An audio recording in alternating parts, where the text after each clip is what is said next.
Do you remember that Vietnamese horror movie based on a true story about a serial killer who liked to practice black magic? Did you watch that film and think, this could do with a pointless and unnecessary sequel? Well, hi, I'm the Artie Dans from Asian Film Fans, and in this review we're going to take a look at Kumanthong 2, Jackpot Island, also known as Jackpot Island, Kumanthong Returns. Whatever the name, it is a sequel. Just to prove it has tenuous links to the previous film, this movie picks up after the conclusion of the first movie.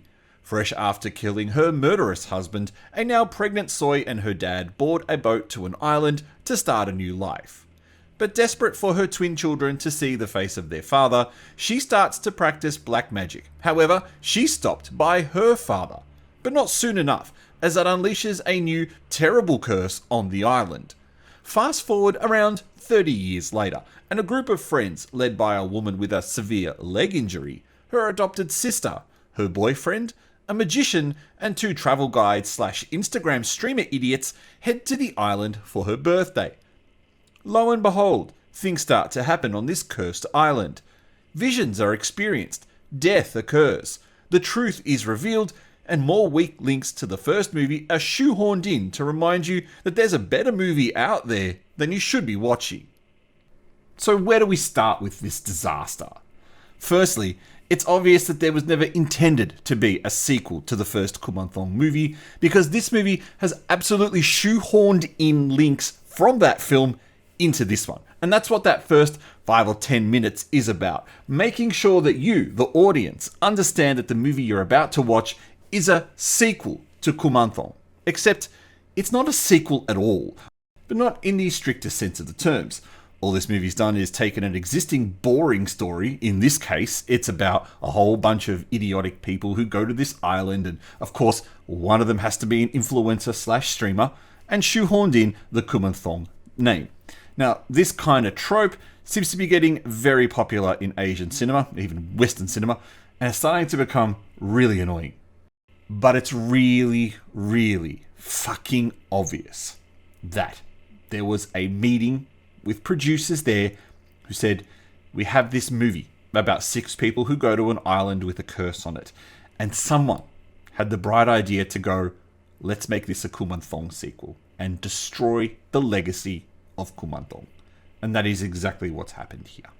Now, I don't want this video to turn into a complete bitch fest about what I didn't like about the movie, because, believe it or not, there were a couple of bits that I did like about the film.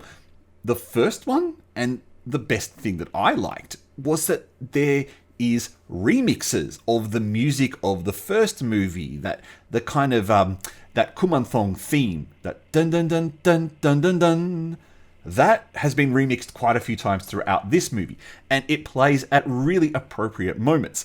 But good, there's links with the music there, and the music's really great. And one good bit, no, there's another great bit.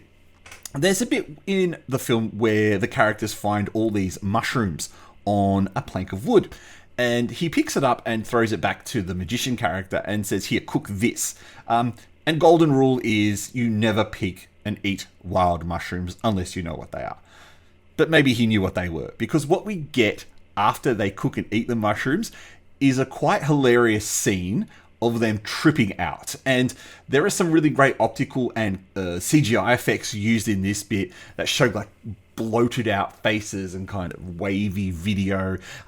The pictures of the voices have been changed to really show it's a drug out scene. And nice that it made it past the Vietnamese censors, who are not really well known for leaving stuff like that in films. And the other thing, actually, now that I'm coming to think about it, is the story isn't that bad.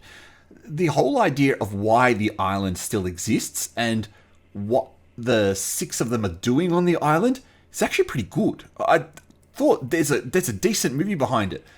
The problem is it's just ruined by everything else that's around it. And one of the things I really, really hated about the film is the over-reliance on using CGI and special effects, and they are extremely poor. There's a few night scenes, well, in fact, the whole bloody thing's shot at night, but there is night scenes that are set on top of a cliff that are very obviously filmed in a studio. So the green screening is really poor. So you've got this mixture of very bad lighting of the main characters. You've got really bad feathering of the hair, which means you get this really awful, either really soft, blurry effect around the headline, or you get the bits where it's been just over feathered in whatever program they've used. Let's say they've used After Effects, for example. I don't know if a movie like this would have, but perhaps they did. When I do green screening, you have to over feather to kind of make sure you get the outline out and you don't have any of the green coming through. In this movie, they've done that, but they've been super aggressive. So everything looks like a really bad composite. On top of that, they've added some really nasty looking CGI effects of like a skull that just kind of goes and runs towards the camera, smoke effects, things like that. There's an effect in the first Kumanthong where the main guy and his mother are sitting under a tree, and that whole thing looks horrible. It's very clearly the tree's done in Blender. The tree's done in a 3D program, and it's just composited really badly. The effects in this movie make that scene look brilliant. Then, of course, on top of it, you're ruining the kind of name of the Kumanthong, because now you're turning it into some kind of horrible franchise like Amityville.